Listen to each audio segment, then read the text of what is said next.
Hi everyone, this is Rico De Asis and welcome back to our vlog series episode 7. So for today's episode, we'll be talking about economic development and the role of banks. So what are you waiting for? Arat na!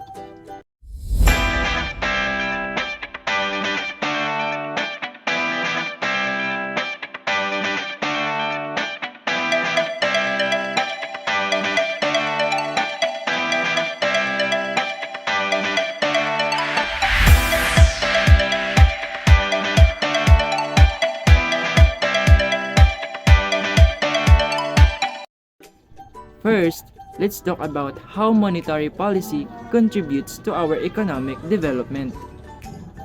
Alam naman natin na ang central bank or yung BSP ay isang may mahalagang papel when it comes to our financial system kasi sila yung mga nagko-control ng interest at yung mga money supply natin para mas maging maayos yung economic growth ng economy. Para ma-balance nila yung inflation, deflation, dapat balance lang yun kasi mahirap na kapag mag-inflation talaga, mas mataas yung inflation natin.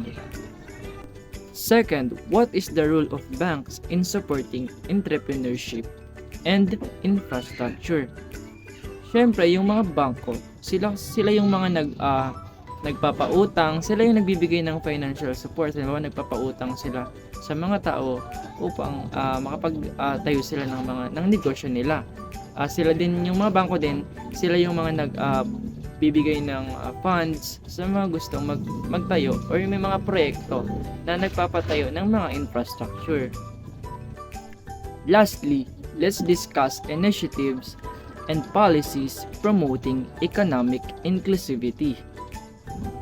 Dito naman nagtutulungan yung mga pamahalaan tsaka yung mga bangko para magkaroon ng access sa financial services para mas maging pantay or yung mga maging inclusive yung ating ekonomiya at maging makatarungan yung ating ekonomiya. So dyan nagtatapos ang ating episode 7. Sana may natutunan kayo kahit konti lang.